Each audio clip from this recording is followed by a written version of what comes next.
episode. I think this is our third episode since kind of starting back. We're trying to get more consistent with these.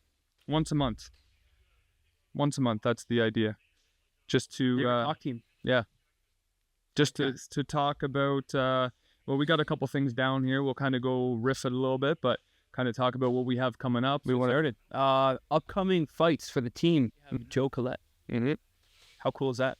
Joe Collette. She just fought. Going to FCP. Yeah. So think about FCP. Yeah. This is like an organization in New York. So back in the day, there was 0 amateur MMA in Ontario. So we would always have to go to the stateside, and FCP's in Rochester, New York, and we used to go there all the time and fight. That's where Jazz started her whole amateur career. The first time we cornered together, Tisha FCP. Yeah. Full contact fighting championships. Yeah, something like that.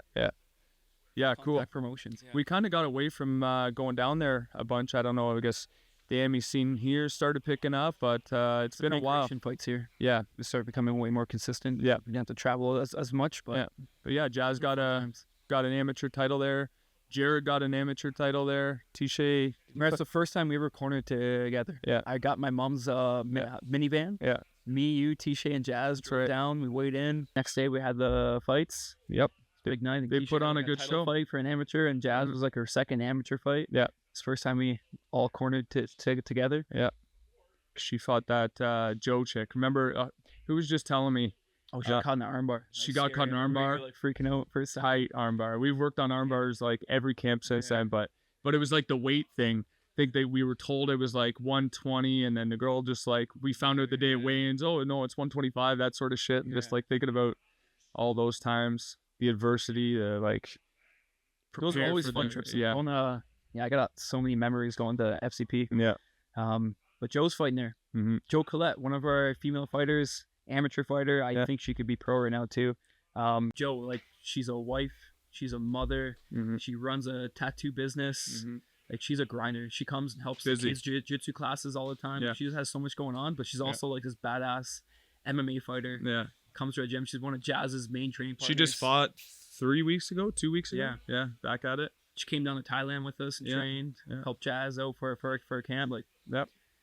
She's legit. Yeah, she's good. This will be a fun one for her. Yeah.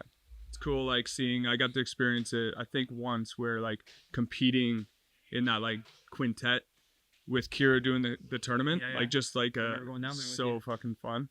And then she's got to do that a couple times. So it's super cool that she's able to have a kid at an age that he's able to go to her fights and stuff. It's not bringing a newborn in or anything. He gets it. It's he's able to. He compete. Her son's been killing it. Yeah. Winning a lot of tournaments now too. So them doing that together is so cool. Yeah. It's like you and Kira.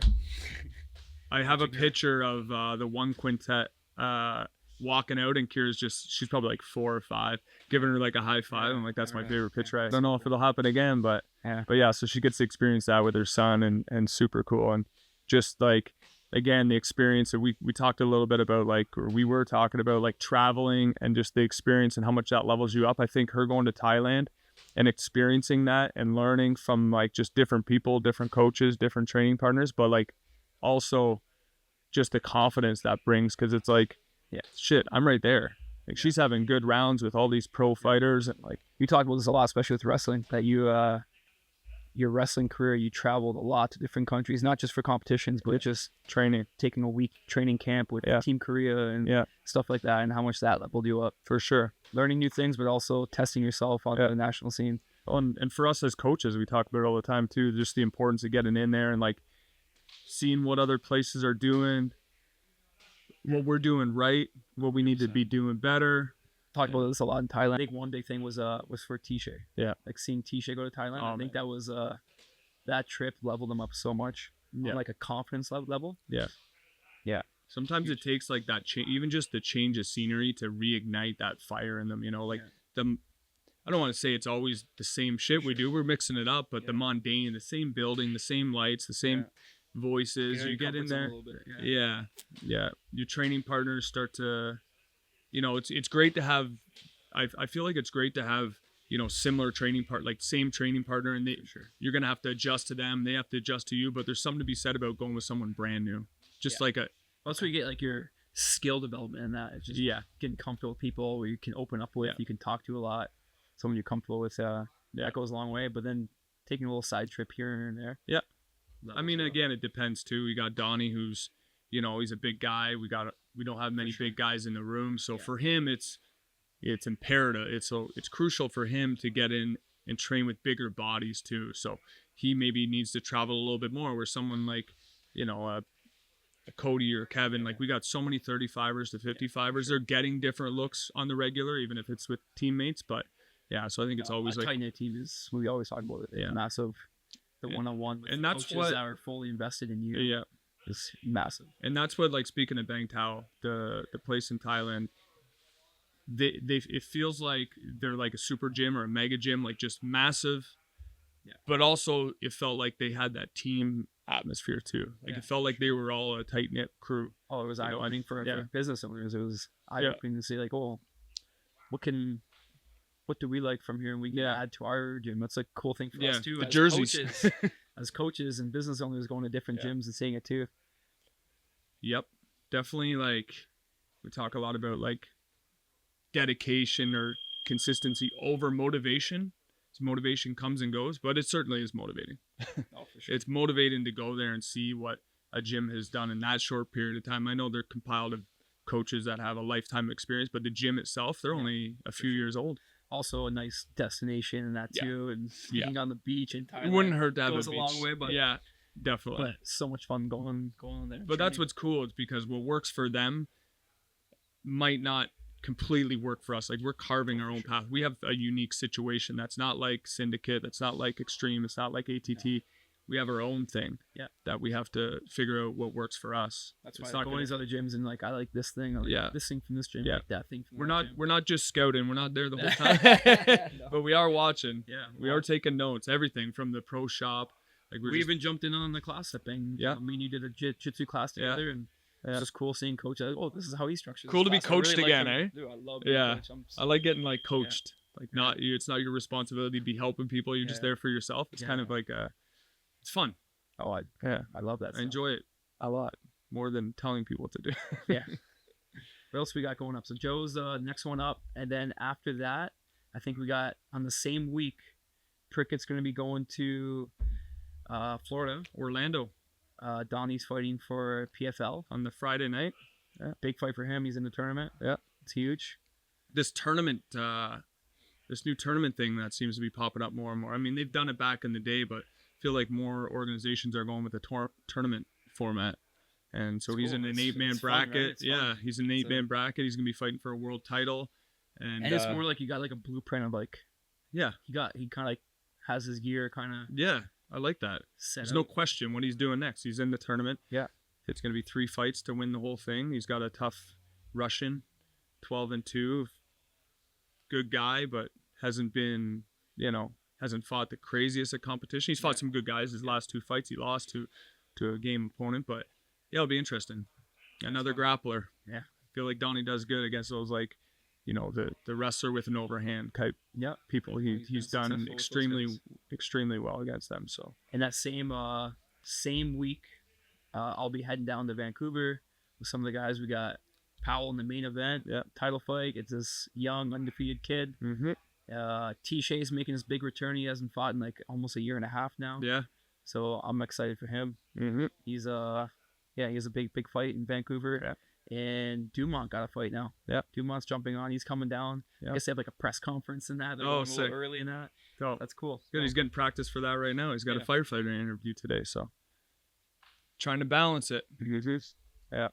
No, it'll be interesting to see T-Shay, just like seeing him in the room. Progress of these guys. It's not like we got to wait for fight to fight. Like a lot of the public, they see these guys from one fight to the next. But I just think he's leveled up so much in his game, in everything. For sure. It'll be really cool. And again, his last fight was a split decision loss. It was a really close fight, 5-round fight against the best of the best outside of the UFC. And even we thought that was a very winnable fight for him. So we'll see how. That one excites me. He's like for me as a coach, that's like my first. He's your baby. Yeah, he's like my first MMA athlete. I guess. Like I took him right from like his first fight. Yeah. All the way till now, like back in like 2016, 2015, maybe around there. So it's nice to see. Still on the journey, still chasing the dream. He said the other day, like, man, I feel like I'm getting old. I'm like 30. I'm not the young guy anymore, right? For so many years, he's the young guy on the team. He's our experienced, mature guy. now he's the veteran. Yeah. Same with Jazz. Yeah. It's cool to take, that I've talked to Lyndon about that before with him, with Siri, but like there's something special about being with someone their whole career, like it's cool to like, to see his commitment and loyalty and like, just to us and believing in what we're doing. It makes it extra. For sure. We're extra invested. 100%. We're invested in everybody, but someone who's been with us for that long, who's put in the time with us for that long, we really want to make sure that giving them everything. We're doing everything. Yeah, we're fully invested. Fully invested. Yep. And a lot of them like that, like, I mean, Romero, I think I started work with Romero after his first AMI fight. He fought a wrestler, and it was like the next week he was at Brock. But I talk about a guy, like wins and losses, and just like how do you handle the loss, and right away he's trying to seek out the best gym for wrestling right away. So Romero. And then so that'll be a busy weekend. I'll be going down with Donnie. I think Clay's coming down to give him some work, and then you'll be going down with Kevin, and who else is going with you? I'm not sure what I have to talk to the guys and see who's all coming down to that. I know they're going a little early, and I'm going to meet them down there. Yeah. But then the big one, after that, we'll be heading down to Montreal in May. I wonder if that'll be a flight. I guess it would be. We're not driving 7 hours. Hour and a half flight. We'll fly, I'd imagine.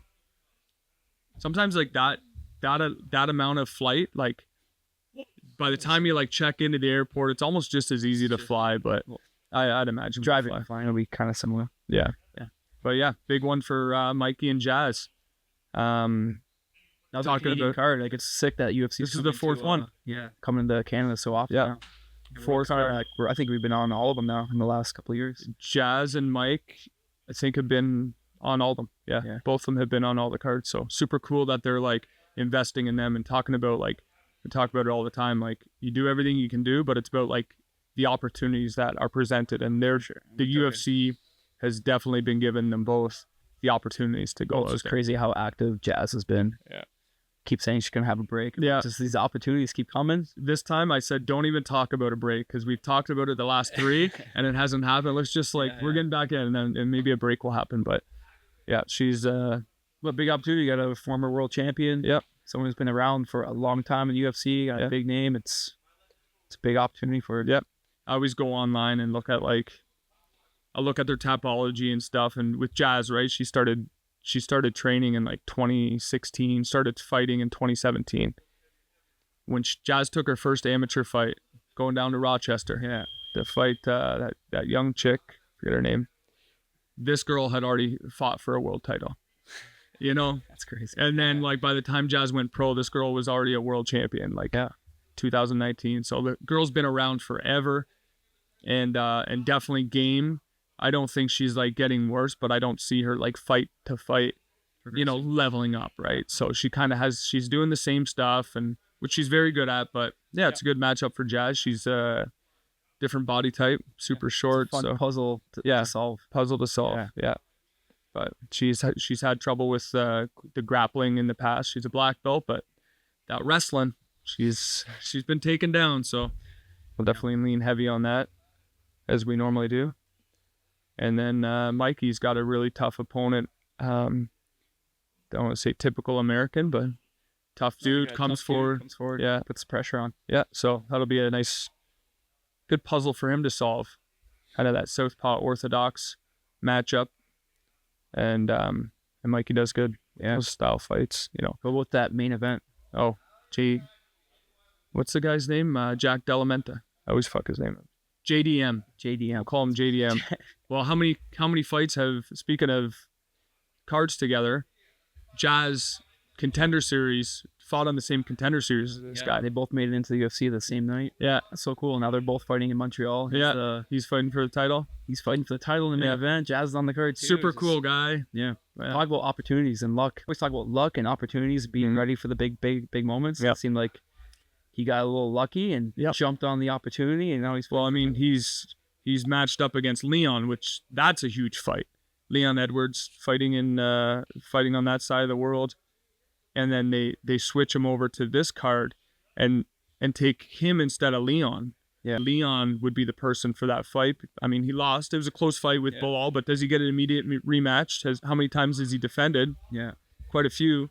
But they want Leon to stick around and fight in London or wherever it is, because he's like the hometown guy. So they need him there. So yeah, he managed to just his way into a title fight. Like once you get to like that, you start working close to that title. Anything could happen. The division. Yeah. Just opportunities coming up. Sean Strickland, man. Yeah. He was like, I think he was ranked 9th or something. I might be wrong. He wasn't in the top 5, and then took that fight. And now, JDM taking this big fight, and sick fighter, man. That's an exciting match. I think Bilal's just like talking about a guy leveling up, like his last fight against Leon. Fuck, he looks so good. Yeah. I don't see. I don't know if he can stop the grappling, if he can stop that pace. Like, did well against Gilbert, but that's Gilbert kind of later on in his career, sure. So interesting. That's what those fights, as you build up, I think give you not just the skill, but gives you the confidence and the experience that just helps you level out. I see it in Jazz after every fight. Big time. Not like the skill set keeps leveling, but I think it's the confidence belief to go in yourself. Like, I can do this with the best guys in the world, and that just takes you to the next level. Confidence is key, man. To go out there and be able to like really go for it, you have to be confident. Yeah. There can't be the hesitation. Am I gonna, what could go wrong here? It's like, no, what's going to go right? Like, really just having that shift in mindset is, the biggest thing that we've seen in Jazz in the recent fights. I mean, you said it after her Lipsky fight. You're like, that's the fight that gave her the confidence that she can stand on the feet and really compete with the high level strikers. Yeah. We always knew it, that she had it, but that fight, I think, was a big one for us as coaches to be like, oh fuck, man. Yeah. She doesn't have to run out there and pressure and try to make it a dirty fight. She doesn't have to go chase and takedowns down, and she can stand with these girls too. She hits hard, and which is a fight with Myra, man. Yeah. Myra's a dangerous Muay Thai striker. Yeah. I was so impressed with how Jazz dealt with it. Definitely a level up fight, and the confidence again, just to be stepping in now. I remember when we first got in and we were looking at some of these girls, like I remember looking at Andrade being like, fuck, man, Jazz might have to fight that girl like one day. It's like, Jesus. That was like now we're like, oh, this is a good fight. We talked about this with Priscilla. Yeah. Like, fuck, man. We watched her like knock some chick out live. Like, man, like before Jazz was like, she was just getting into in. We're like, these are the girls she's gonna be fighting, and now we're like, well, these are good fights. Yeah. So yeah, Montreal. Co-main is Shevchenko versus Ferro. Who do you got in that? It's a good fight. Mm-hmm. Shevchenko's a little bit older now. Yeah. But she's dangerous. She's skilled at her nice clean striking, but her grappling's come a long way. How she beat her last fight, which she got Grasso. Yeah. She's good on the body locks. She knows how to trip legs and bear hug and chain wrestle. She's got nice trips and throws on the feet. She's dealing with the striker. Yeah. It's gonna be up to her if she's striking or if she's taking us. Yeah. I don't think her reign is done yet. I think she takes that fight. But again, Ferro, if you look at her topology, she's fighting like not super frequent. I mean, when she early on in the career, she fought a bunch of times, but she's only been fighting like once a year, I think, the past couple of years. Like, I feel like she also probably sees that title fight is so close. Yeah. It's like, do I take another fight or do I wait it out to get the title fight?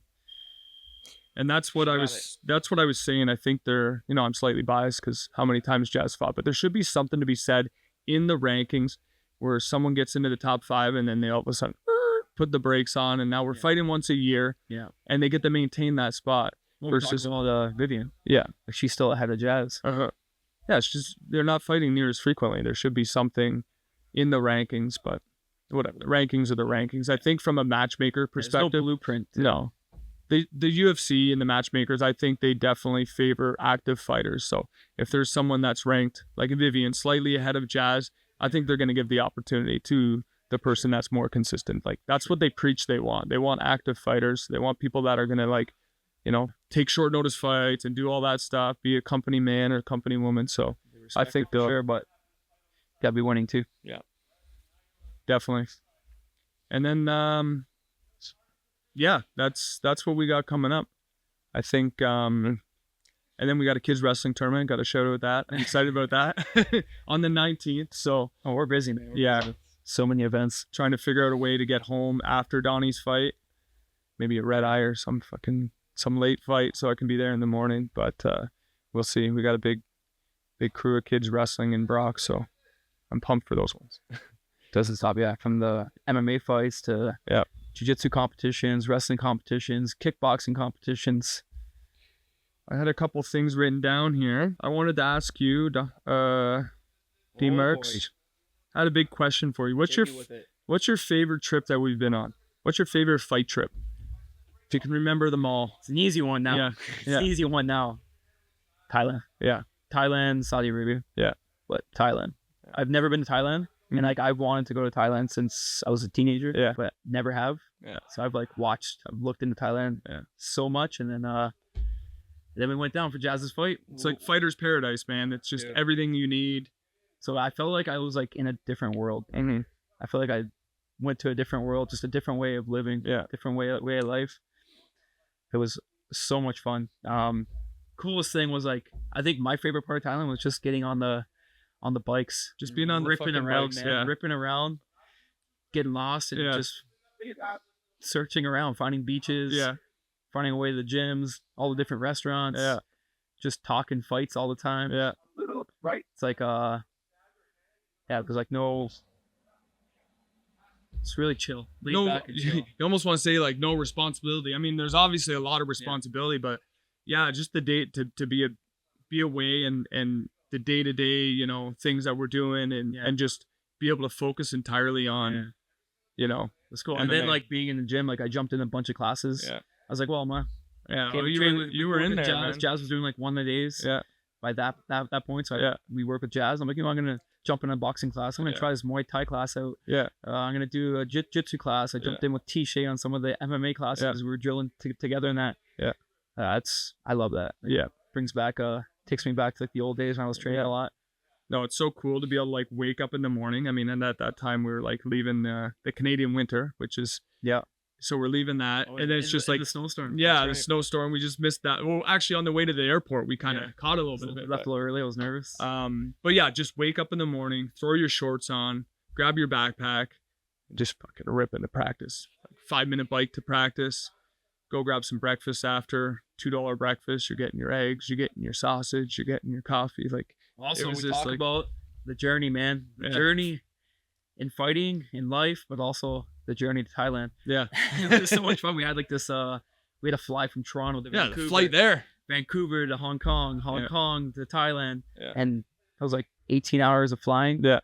Well, we're let's get some business done. We're going to work away here. We're going to grind, get a bunch of business done. And then our flight from Hong Kong to Thailand, get on the plane.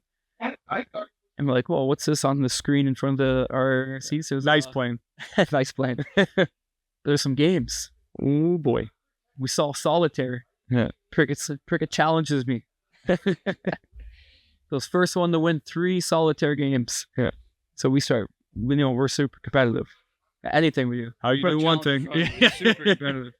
It meant everything. So we're racing. First one to win 3 solitaire games. Yeah. So when you win a game, Prickett got 4th place. We realized there's a 1 to 10th ranking. Keeps track. He gets 4th throughout place. the whole plane. So anyone that's playing. And then we see he gets pushed down to 5th. Yeah. And Jimmy pushes him ahead. He's like, what? Everyone's connected on this plane. Next we know, everyone on this plane could be playing and setting the new record. Yeah. Prickett gets intense. 4 hours straight. We didn't blinked once. My eyes were sore. Just dialed in for 4 hours. Next thing you know, Prickett gets 1st place score. He starts talking out loud, chirping everyone on the plane. Who could beat my score at solitaire? Next thing you know, he gets so competitive, he beats everyone out. He's number 1, 2, 3, 4, all the way to 10. Yeah. Knocks everyone out. Then we land. It was that was over 4 hours. Yeah. That was during the it went by like that too. It was just so fun. I actually asked the flight attendant if he had ever seen anything like this, and he's just like, "What the hell are you talking about? Top 10? Do you see this?" No, I think there you had one of the top 10. Or did I? I think you might have knocked me out. Oh, it was right at the end? Yeah, you're pretty, like, you got a skill for solid. Yeah. Man. Well, I play a little bit with Kira, so I got the strategy down, but yeah, super fun. But needless to say, we didn't get any work done, but yeah, that's how it goes. Yeah. We've had a bunch of those trips. What was your favorite fight trip? I mean, Thailand was right up there. And the cool thing about that trip was going from like Thailand to Saudi Arabia and just the completely different cultures. Like you said, it's a different world. Yeah. And then we take that flight. I think we went to Qatar. Yeah. Crazy airport. And then to Saudi. And you're just like, this is a different world. This is not the same planet. And so the contrast of that was super cool. And I definitely preferred Thailand over Saudi. But, you know, one of my favorite trips, I would say, going far back in the archive, I'll say Denver is up there. That was super fun. But just thinking back to Massachusetts when Jazz made her pro debut, that was a super fun trip. That was a road trip. I love road trips. I mean, it's not always possible with where we are in our lives now to take those long drives and stuff. But we did a road trip to Massachusetts, and I felt like that was like just such a bonding just for us. It was me, you, Jazz, and Tisha. Yeah. That's right. That was a sick trip. Jazz just like the 8-hour drive of just talking shit, air drums on the way up, talking business. Yeah. That was everything, man. I think that was when we were first opening, right? Or we'd been open for a while, but it just felt like we were kind of like, that was like the beginning of something really cool. And we were like starting to feel it more like, man, this is... What a crazy fight. Yeah, crazy fight. And the commission was fucked up. Yeah. They did the 3-minute round. So it was a pro debut. I don't think it was it that fight? I thought it was against the karate chick. Oh yeah, that wasn't... Oh, I'm mixing up Philly. Yeah. Oh my God. I don't know what my favorite trip was. No, you're right. No, Massachusetts was Kylie O'Hearn. Yeah. Sorry. I'm mixing them up. Yeah. No, they have a good commission. Good promotion in Cage Titans. Yeah, they were super nice. That's right. Kylie O'Hearn. I just remember being before that fight to you, I'm like, is it like this girl legit? Like this could be this is Jazz's biggest test. Like I was really nervous for that fight. And you're just like, well, if she's legit, then this is going to be a good fight because Jazz is legit. And it was a war. Jazz's face, I have pictures. Maybe I'll send one to you. I don't think she wants anyone seeing it, but maybe I'll send one to Taylor. It was a war. Her face one thing was mangled. One thing that comes from that fight, this happened in O'Malley's fight. Yeah. With Aljo, with his coach. Yeah. Trying to talk to Aljo to throw him off a bit. Did not work out for me. So in the Kylie O'Hearn fight, Jazz cracked her. Yeah. Cracked her with a good punch, and Prickett goes, oh, she didn't like that one. Yeah. And she looked right at Prickett. She's like, I didn't like that. Yeah. And she went crazy. And landed like a 6-piece. Everything just went at her. Oh, it was like, not talk to her no more. Right. You know, like, it backfired. Backfired big time. You know, like getting in, you know, Marty used to talk about this a lot, like, you know, trash talk and stuff. And like, some people, it might get in their head. Some people, it's like that mental warfare, but some people, you're adding fuel to the fire, and that woke her up. That woke her up, man. I would have been devastated if she had clipped her or something after saying that. So I just keep to myself now. I'll say a little thing. It still worked out. No, it still worked out, but she took some serious shots in that fight and landed some serious shots. But that was, she says till this day, that's the hardest puncher that she's fought. Or one of the hardest hitters. She mentions her, and she mentions Gabby Fernandez, another hard hitter. But where she got in there and was like, "Oh, this chick can crack." So she's still kicking, she's still fighting. I think she was just down training with Miranda Maverick in Denver. Oh, sweet. And but yeah, super talented, good wrestling base, good tough chick. Yeah, tough chick. But that was a really cool trip. And Denver just again the fight. We were there for 2 weeks. And just going on like the hikes and the trips and driving up that mountain. I actually bring Denver up. Denver was dope. It's like a mountainy kind of place, and we took some nice hikes. It was cool climbing, going up a mountain. Up a mountain. What was the elevation? It was like crazy. I remember leading up to that fight, doing the tent. And you guys altitude tent. But going up on this mountain in Denver, I think it was. Oh, we went to the highest mountain. Yeah, right? that peak. I want to say it was like 20,000 feet above sea level. You get to the top of this place and you're like walking around, you're like, holy fuck, it's like you can feel it. Yeah. And the drive up there, I can't believe this was like a public road because like and the gas we had. I was like no white. gas. Oh no, electric. We're out of battery. We're out of battery. So the whole way going up, we're like, how much more juice? Should we turn back? Jelly keep pushing us. Jelly pushed us. He was the fearless one. Tisha was the scared one, and I was on the. He was having panic attacks. Yeah, he was actually really scared. Edge of a cliff. It was scary. And it was scary because like, I don't know, if I was driving the Oldsmobile up there, I could feel it's like Tesla. It's just I'm not super comfortable driving it yet, and you're on like, you know, it was like the road is here and the cliff is here. Yeah. You know, you put the tire in that and you're going down. You're not surviving that. But we survived it. We survived it. We made it to the top. We got Yeah. That's cool. I remember like getting home, I was like exhausted just from being like fucking white knuckling it. Yeah. But then we did another hike. Yeah. And we got to the top. Like we actually got out and we walked it. Yeah. And we got it was so cool getting to the top of the mountain and there being a lake up there. Yeah. And then we ended up jelly jumping in the water. Yeah. Saying no, we were all jumping in the water. Yeah. We're like, oh, we see the snow and the cliffs. Yeah. It was cool. So cool. Yeah, that was a fun one. And just the Airbnb itself, like we could go on, but it was fun. Yeah, talk about the Airbnb. We started doing these little team pictures at every fight trip now. Yeah. This Airbnb was it was like a bachelorette house. Jazz didn't tell any of us. Yeah, big surprise. Super, it's like early bachelorette pink house. And rubies and neon signs and yeah, it was cool. We turned the whole basement, which was like a makeup room, I guess. There was like a bunch of mirrors with like the lights around it and stuff. Carpeted, beautiful room. We turned that into the training room. Yeah. Fucking blood on the carpets. We cleaned. We always clean our Airbnbs. But it was with that then it had like the wigs and all that. Yeah. Super fun. I don't know what she looks up to find those Airbnbs. I think there's like a section you can look up like, you know, fun houses or like she found it. Yeah. We've done a few. Surprised us. We've done a few of those. We've done the domes. We got the team pick in Saudi with all of us on the camels. Yeah. Camels and Denver, ridiculous one. No, that's what's so cool about the sport. I mean, for so many reasons, but the experiences and the travel. Like, yeah, man, making memories, man. Like traveling, seeing different places, meeting different people. That really is a sweet perk of the job, you know. And to see someone like, you know, go through these hard times. Like I think of a kid like Elias, an amateur fighter. He's sacrificing everything. I think you had written down there, sacrifice somewhere, Taylor.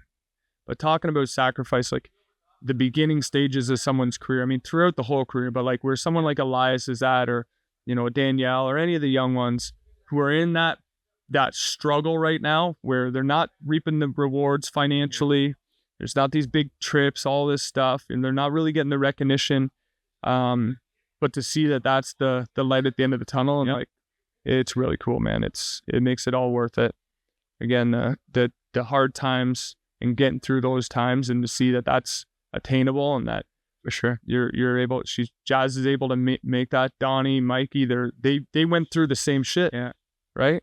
They were right where Elias, they were right where Danielle and all our young Ammies and the Collins and all that. They were there just a few years ago. Yeah, and now it's crazy. Yeah. I remember being in the dungeon, before the dungeon, being in the little basement of a restaurant. Yeah. Someone let us use their mats and just figuring it out. Sneaking into the Brock rooms, training.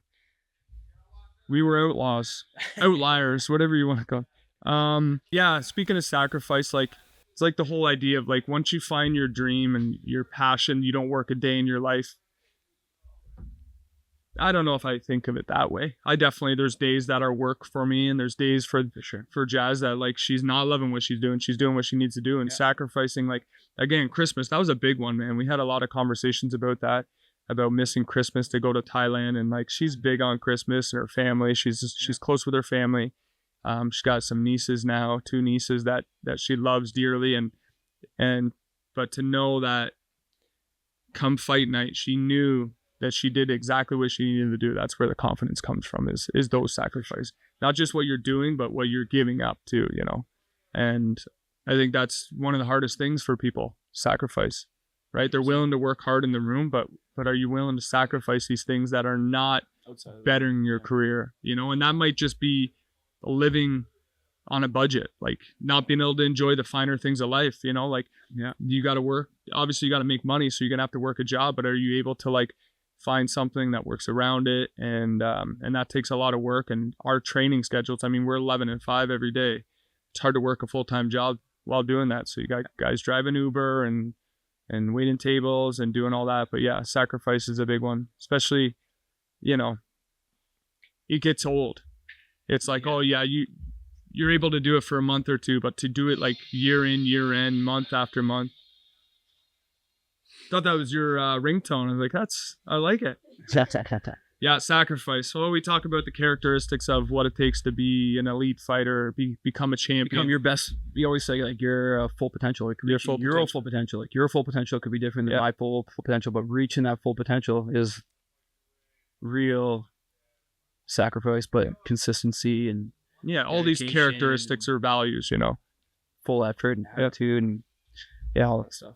Being a grateful person, being a person who appreciates things, like just from where we sit, like I want to work with the people who are like appreciative of what we're doing, you know, or like coming in on your days off or whatever, or doing pads or doing sessions with these guys, and you know, people that are like appreciative or like value your time, you're just way more incentivized to work with them. So gratitude is so huge. Yeah. And especially in like the hard times, like when everything's going great, but like in these hard times and maybe you take a loss or whatever, are you able to see the silver lining? You know, just so many lessons and so many cool things in this sport that just carry over to life.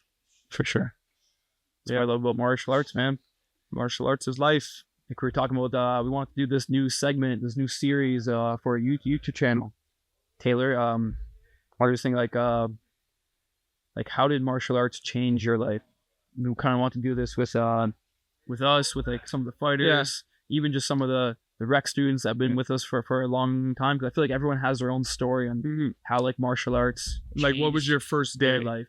First day, like what was your first day? Like how did you get on this path? Yeah, it starts with the first day. But yeah, I think that's a huge thing about it. Like people see the work that they do, but they don't see their story. Yeah. So I think that for sure, it makes it relatable. I think everyone has their own story too, and if we start putting it out there, I think a lot of people will be able to see it. Maybe not relate to everyone, but I think someone will relate. Yeah, relate to them. I'm just thinking about like that first day. Yeah, I like the idea of like talking about the first day. We just had a girl come in yesterday, and she's back in this morning, and I was like, the hardest thing, you've already accomplished it. You've walked in the door. Yeah. Like, you know what I mean? The first day, just having the guts to get in here and the courage to step through the doors and inquire. That's step one. That's her first day. Huge. Like, it's cool. I love that idea. Primus Diaz. Shout out to Daryl. Solid dude. But yeah, that would be cool. That'd be a cool segment. And then we got something else a brewing. Might include this cup. Oh boy. We're talking about doing a... Yeah, cool name though. Yeah, we need a cool name, like a little bonus. This would be cool for a YouTube, just something fun and silly. Yeah, do it on our YouTube channel. Taylor will chop it up and put it on the socials, on Instagram and stuff. But yeah, it's gonna be epic. Yeah, well, just talking about the competition, you're gonna see the competitor in some of these guys. You know, once you make it doesn't have to be martial arts, like whatever it is. Competitors are competitors. Yeah, we'll have to like mix it up. I wanna kind of do like something that challenges the mind, something that challenges the body, something that challenges the spirit. You know, like a little like plank or something. You know, something cool that's like you got to get through each one. There's our list. There's the list. Here's some game ideas. It's all super official stuff here. And that's the bracket. But what I would say is, while we're on the cameras here, if you guys have any ideas for like competitions, that'd be super cool. Yeah, for sure. Put in the comment section. Yeah, that'd be cool. Give us some ideas, because we're trying to think of like the best games. But this trophy will be repurposed. This is from Italy. This is a tournament I coached, and we got I think we got third as a team, but we'll see. That was gonna be cool. Yeah. I would talk about having like a colorful commentator, game host guy. Yeah. I really think Clay would be sick at it. I think Clay would be sick at it. One of the athletes in it. He also could be a strong competitor. Yeah, no, it'll be super fun. But speaking of which, we got to get to practice. But just wanted to shout out some of the sponsors for that help us. Almost 11 already. Yeah, time flies. Yeah, some of these companies and people that like help the gym. Perfect Sports, of course. Shout out to Perfect Sports. They've been with us for a while now and super supportive of what we're doing. And yeah, just love these guys. Love their supplements. Experior Financial, big bro, helping us out.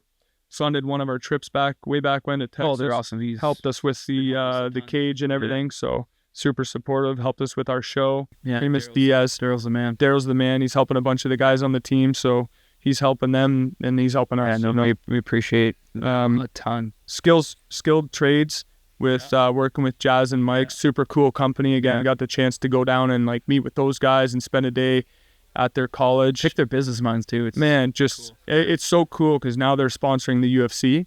But just like how he talks about like their similarities from the skilled trades and the process and that and like learning from the ground up, and even talking to business people outside of like the MMA community, like giving you like I think this man, like just picking your brains and like, learn from these guys so much. Work for an MMA gym too. So much business wise, and just very similar, and it's a very similar group of individuals that get creative. They're still creative. They're just trying to come up with new ideas, new things. They got like 6 or 7 locations now. They're talking about doing one in Niagara, so we love those guys. Deer Combat, shout out to Goisman. Been with us from the beginning. Yeah. Again, just a solid dude and has supported us so much. So we love you, Goisman. JT Patisserie, the best, man. Hey, these guys go check them out. Cafe. They always make cakes and that for Christmas parties. Stuff like that.